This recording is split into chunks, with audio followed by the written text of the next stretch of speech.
दोस्तों, बहुत सारे लोग कुछ इस तरह से ऑर्डर ब्लॉक ड्रॉती करते हैं। आप देख सकते हैं एक भी बार प्राइस ने इस ऑर्डर ब्लॉक को टच नहीं किया। ऐसा इसीलिए क्योंकि यह सारे इनवैलिड ऑर्डर ब्लॉक हैं। अगर आप इस तरह से ऑर्डर ब्लॉक को ड्रॉ करेंगे तो आपके हाथ में एक ही चीज़ आएगी और वह है लॉस। कई बार ऐसा भी होगा कि आप जिस ऑन ऑर्डर ब्लॉक को ड्रॉ करते हैं, प्राइस उसको टच तो करता है, लेकिन वह ऑन ऑर्डर ब्लॉक काम नहीं करता है। ये काफ़ी पेनफुल सिचुएशन है। आप ऐसी सिचुएशन से बच सकते हैं अगर आप मेरे बताए गए रूल को फॉलो करेंगे। तो दोस्तों, मैं आपको टोटल 6 रूल समझाऊंगा जो आपके ऑन ऑर्डर ब्लॉक को हद से ज़्यादा पावरफुल बना देंगे। सबसे पहले समझते हैं कि ऑन ऑर्डर ब्लॉक क्या होता है। ऑन ऑर्डर ब्लॉक वहाँ बनता है जहाँ एग्रेसिव बाइंग आ चुकी हो, और एग्रेसिव सेलिंग आने से पहले जो ब्लॉक बनता है वह भी हमारा ऑर्डर ब्लॉक रहता है। शायद आपको कुछ समझ में नहीं आया होगा, तो ध्यान से सुनिए। जब aggressively proper big green candle बनाकर प्राइस अपर साइड मूव करे और बाइंग प्रेशर स्टार्ट होने से पहले जो हमारी लास्ट सेलिंग कैंडल होगी, उसके हाई और लो को कनेक्ट करके हम एक ब्लॉक बनाएंगे जिसको हम बुलिश ऑन ऑर्डर ब्लॉक कहेंगे।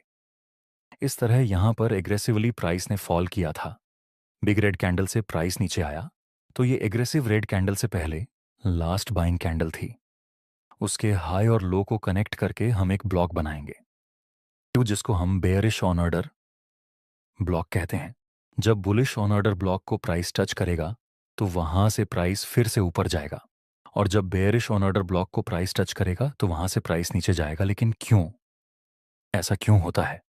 क्योंकि बुलिश ऑन ऑर्डर ब्लॉक तब बनता है जब वहां पर कोई मोटी पार्टी ने इन्वेस्ट किया होगा। ऐसी ग्रीन कैंडल तभी बनेगी जब कोई बड़ा इन्वेस्टर मार्केट में एंट्री करेगा। अगर प्राइस यहां से नीचे गिरेगा तो बिग इन्वेस्टर, जिसको हम स्मार्ट मनी कहते हैं, वह या तो अपना स्टॉप लॉस प्रोटेक्ट करने के लिए फिर से कुछ क्वांटिटी को ऐड करेगा, या फिर दूसरी पॉसिबिलिटी ये है कि स्मार्ट मनी को बहुत ही ज़्यादा क्वांटिटी में ट्रेड करना होता है, तो एक ही बार में उतनी ज़्यादा लार्ज अमाउंट में इसकी क्वांटिटी फुलफिल नहीं होती। तो हो सकता है कि स्मार्ट मनी एक बार अपना ऑन ऑर्डर प्लेस करने के बाद फिर से जब प्राइस उसके लेवल के पास आएगा तो दोबारा वह अपनी क्वांटिटी को ऐड करेगा। ऐसा ही सेलिंग साइड में होता है। आपको समझना बस इतना है कि ऑन चिडर ब्लॉक में बिग इन्वेस्टर्स के साथ हम ट्रेड करते हैं, जिस वजह से हमारी एक्यूरेसी ज़्यादा होती है। लेकिन जब आप ऑन ऑर्डर ब्लॉक ड्रॉ करते हैं तो वह ऑन ऑर्डर ब्लॉक काम ही नहीं करता। एग्जाम्पल के लिए यहाँ पर बिग मूवमेंट आया था। एक इम्पॉर्टेंट बात, अगर आप ट्रेडिंग को लेकर लाइफ में बहुत सीरियस हैं तो इंटरनेट पर रैंडम वीडियो देखने से कुछ नहीं होगा। यहाँ थोड़ा बहुत सीखने को जरूर मिलेगा, लेकिन प्रॉफिटेबल नहीं बन पाएंगे। प्रॉफिटेबल ट्रेडर बनने के लिए आपको चाहिए ट्रेडिंग की कंप्लीट नॉलेज। इसीलिए हम आपके लिए लाए हैं 30 डे ट्रेडिंग मास्टर क्लास। इसमें आपको क्रिप्टो, फॉरेक्स और स्टॉक मार्केट के लिए बेसिक से लेकर एडवांस लेवल तक का complete technical analysis, price action, smart money concept और ऑप्शन ट्रेडिंग सीखने को मिलेगा। इस कोर्स की एक्चुअल प्राइस 4,999 है, लेकिन पहले 50 ट्रेडर्स के लिए न्यू 50 कूपन कोड इस्तेमाल करने पर यह कोर्स आपको सिर्फ 2,999 रुपए में मिलेगा। कोर्स का लिंक डिस्क्रिप्शन में दिया गया है। तो आप उसकी पहली सेलिंग कैंडल के हाई और लो को कनेक्ट करके एक जॉन ड्रॉ करेंगे। फिर मार्केट आपके बुलिश ऑन ऑर्डर ब्लॉक तक आता है। आपको लगेगा कि हम तो स्मार्ट मनी के साथ साथ ट्रेड कर रहे हैं, मैं यहां पर बाय कर लेता हूं, और ऑन ऑर्डर ब्लॉक में तो स्मार्ट मनी बैठे हुए हैं, अब तो मुझे प्रॉफिट करने से कोई रोक नहीं सकता। लेकिन बुलिश ऑन ऑर्डर ब्लॉक से प्राइस ऊपर जाने के बजाय नीचे चला गया। ये ऑन ऑर्डर ब्लॉक ने काम ही नहीं किया। आपका स्टॉप लॉस हिट हुआ। मैं आपसे क्वेश्चन पूछता हूं, अगर इस ऑन ऑर्डर ब्लॉक में स्मार्ट मनी बैठे ही थे, अगर स्मार्ट मनी ने यहां पर अपना इन्वेस्टमेंट किया ही था, तब तो फिर ये ऑन ऑर्डर ब्लॉक को काम करना चाहिए। लेकिन ये ऑन ऑर्डर ब्लॉक ने काम क्यों नहीं किया? क्योंकि ये इनवैलिड ऑन ऑर्डर ब्लॉक है। तो फिर कौन सा ऑन ऑर्डर ब्लॉक वैलिड रहेगा और कौन सा ऑन ऑर्डर ब्लॉक इनवैलिड रहेगा, आपको कैसे पता चलेगा? तो उसके लिए मैं आपको कुछ रूल बताता हूं। सबसे पहला रूल समझते हैं। दोस्तों, जब आप ऑर्डर ब्लॉक बनाते हैं तो जिस कैंडल से आप ऑर्डर ब्लॉक को ड्रॉ करते हैं उसके हाई को आपको ड्रॉ कर लेना है, और फिर उसके बाद वाली कैंडल को स्किप करके आपको थर्ड कैंडल के लो को ड्रॉ करना है। अगर ये दोनों के बीच में गैप होगा तभी आपका ऑर्डर ब्लॉक वैलिड माना जाएगा। अगर ये दोनों के बीच में गैप नहीं है तो आपका ऑर्डर ब्लॉक इनवैलिड है। बाय द वे, इस गैप को हम फेयर वैल्यू गैप बोलते हैं। तो कंक्लूजन यही निकलता है कि बुलिश ऑर्डर ब्लॉक के ऊपर फेयर वैल्यू गैप होना कंपलसरी है और बेरिश ऑर्डर ब्लॉक के नीचे फेयर वैल्यू गैप होना कंपलसरी है। इसको आप फेयर वैल्यू गैप भी बोल सकते हैं और इनबैलेंस एरिया भी बोल सकते हैं। ये आपका फर्स्ट रूल है। जैसे मैंने बताया, अगर आप ऑन ऑर्डर ब्लॉक के रूल को फॉलो किए बिना ऑन ऑर्डर ब्लॉक को ड्रॉ करेंगे तो आप कभी भी ऑन ऑर्डर ब्लॉक का यूज करके प्रॉफिट नहीं बना पाएंगे। इसीलिए जरूरी यही है कि आप ये सारे रूल को याद रख लीजिए या फिर नोट कर लीजिए। दूसरा रूल समझते हैं दोस्तों। अगर आप bullish on order block draw करते हैं तो वहां पर एग्रेसिवली बुलिश मोमेंटम आना चाहिए। अगर आप ऐसी जगह पर bullish on order block draw करते हैं जहां पर कुछ खास बुलिश मोमेंटम नहीं आया हो और कैंडल बहुत ही छोटी साइज की बन रही है और मार्केट ऊपर गया, ऐसे केस में आप ऑन ऑर्डर ब्लॉक नहीं बना सकते। डाउन ट्रेंड में भी मार्केट एग्रेसिवली सेलिंग कैंडल के साथ नीचे आया होना चाहिए। ये सारी कैंडल की साइज बहुत ही ज्यादा बड़ी होनी चाहिए। अगर ऐसी स्मॉल स्मॉल रेड कैंडल बनाकर प्राइस नीचे गिरे या प्राइस रुक रुक के नीचे आया हो तो ऐसे केस में आप ऑन ऑर्डर ब्लॉक कभी भी काम नहीं करेगा। तीसरा रूल समझते हैं। यह सबसे ज्यादा जरूरी है। बहुत सारे लोग इस तीसरे रूल को दिमाग में रखते ही नहीं या फिर कोई इसको बताता ही नहीं।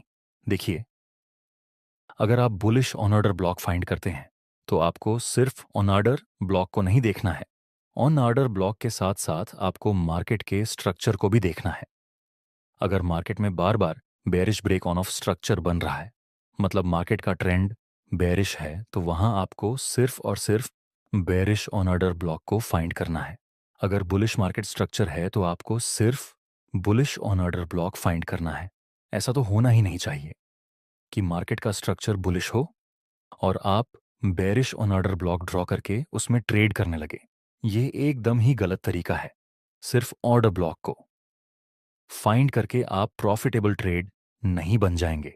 Market structure is more important than on order block. अगला रूल समझते हैं। ये रूल थोड़ा मुश्किल रहेगा आपको समझने में, लेकिन अगर आप ध्यान देंगे तो आपको ये उतना भी ज्यादा टफ नहीं लगेगा। ये मेरा प्रॉमिस है। जब आप बुलिश ऑन ऑर्डर ब्लॉक को ड्रॉ की करते हैं और जिस कैंडल से ऑन ऑर्डर ब्लॉक को ड्रॉ की करते हैं उस कैंडल ने अपनी प्रीवियस कैंडल की लिक्विडिटी स्वीप की होनी चाहिए। यहां पर आप देखिए, यहां मोमेंटम कैंडल बनी थी, फेयर वैल्यू गैप भी बन रहा है। हम ऑन ऑर्डर ब्लॉक ड्रॉ की करें तो ये तो इनवैलिड ऑन ऑर्डर ब्लॉक रहेगा क्योंकि इसकी प्रीवियस कैंडल की लिक्विडिटी स्वीप नहीं हुई है। मैं पूरी कोशिश कर रहा हूं कि आपको ये इजी लैंग्वेज में समझा पाऊं।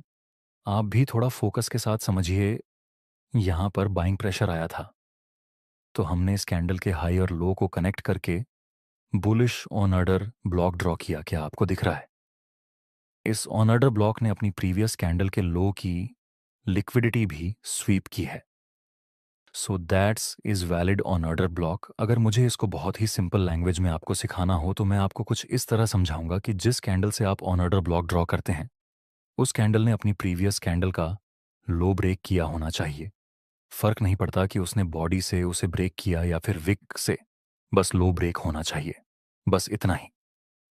देखिए दोस्तों, मैं इससे आसान लैंग्वेज में मैं इस रूल को एक्सप्लेन नहीं कर सकता। अगर आपको कुछ समझ में नहीं आया तो थोड़ा पीछे जाकर इस वीडियो को एक बार दोबारा देखिए और अगर फिर भी कुछ समझ में ना आए तो कमेंट में पूछ लेना, दूसरा एग्जाम्पल दिखाता हूं। ये बेयरिश ऑर्डर ब्लॉक में मोमेंटम कैंडल बन रही है, फेयर वैल्यू गैप भी बन रहा है और इस कैंडल ने अपने प्रीवियस कैंडल के हाई की लिक्विडिटी स्वीप की है। मतलब जिस कैंडल से हम ऑर्डर ब्लॉक बना रहे हैं उसने अपनी पिछली कैंडल के हाई को ब्रेक किया है।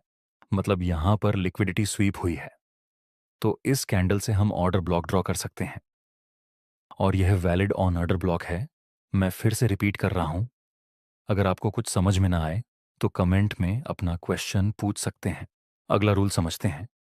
यहां पर बाइंग साइड का मोमेंटम आया था तो हम यहां से ऑर्डर ब्लॉक बना सकते हैं और जिस कैंडल से हम ऑर्डर ब्लॉक बना रहे हैं वहां पर उस कैंडल ने अपनी प्रीवियस कैंडल की लिक्विडिटी भी स्वाइप की है। ऊपर से इस ऑर्डर ब्लॉक के ऊपर एक इम्बैलेंस एरिया या फिर फेयर वैल्यू गैप भी बन रहा है, और बुलिश मार्केट स्ट्रक्चर में ही हम बुलिश ऑन ऑर्डर ब्लॉक बना रहे हैं। तो दोस्तों, क्या यह वैलिड ऑन ऑर्डर ब्लॉक है? आंसर इज नो, क्योंकि अभी यहां पर प्राइस ने ब्रेक ऑफ स्ट्रक्चर नहीं किया। जब तक प्राइस ब्रेक ऑफ स्ट्रक्चर ना कर दे, तब तक इस ऑर्डर ब्लॉक की एक्यूरेसी उतनी ज्यादा नहीं रहेगी। जब भी प्राइस इस तरह से ब्रेक ऑफ स्ट्रक्चर कर दे और फिर जब प्राइस इस ऑर्डर ब्लॉक को टैप करेगा, तब वह हमें कुछ अच्छा रिजल्ट दे सकता है। सेम डाउन ट्रेंड में यहां पर बेरिश मोमेंटम कैंडल बनी थी, तो हम यहां ऑन ऑर्डर ब्लॉक ड्रॉ करेंगे और मार्केट ने प्रीवियस कैंडल की लिक्विडिटी भी स्वाइप कर ली है। ऑन ऑर्डर ब्लॉक के नीचे फेयर वैल्यू गैप भी बन रहा है। बेरिश स्ट्रक्चर में ही हम बेरिश ऑर्डर ब्लॉक बना रहे हैं, लेकिन जब तक प्राइस यहां पर bearish break on of structure नहीं बनाता, तब तक यह ऑर्डर ब्लॉक इनवैलिड रहेगा। नेक्स्ट प्राइस ने ब्रेक ऑन ऑफ स्ट्रक्चर बना दिया, तो अब यह हमारा वैलिड बेरिश ऑर्डर ब्लॉक रहेगा। आखिरी रूल को समझते हैं, और वह है कि हमारा on order block non mitigation होना चाहिए। मतलब यहां पर हमने एक ऑन ऑर्डर ब्लॉक ड्रॉ किया, फिर प्राइस नीचे आया, मतलब इस ऑन ऑर्डर ब्लॉक का मिटिगेशन हो चुका है। सिंपल लैंग्वेज में एक्सप्लेन करूं तो आप किसी भी ऑर्डर ब्लॉक को सिर्फ और सिर्फ एक ही बार यूज कर सकते हैं। जैसे कि यहां पर एक ऑर्डर ब्लॉक बन रहा है, प्राइस ने इसको टैप करके अपना मूवमेंट दिया यहां से, फिर से प्राइस इस ऑर्डर ब्लॉक तक आएगा, तो हम दोबारा एंट्री नहीं करेंगे क्योंकि ऑर्डर ब्लॉक सिर्फ और सिर्फ एक ही बार काम करता है। तो यह थे ऑर्डर ब्लॉक के पावरफुल रूल्स। जब भी आप ऑर्डर ब्लॉक को ड्रॉ करें, तो ये सारे रूल्स को ध्यान में रखने के बाद ही ट्रेड करें। अगर आपने हमारी स्मार्ट मनी कॉन्सेप्ट सीरीज के पहले वीडियो नहीं देखे, तो आप एक बार उसको चेक कर लेना। धन्यवाद। कोर्स का लिंक डिस्क्रिप्शन में दिया गया है।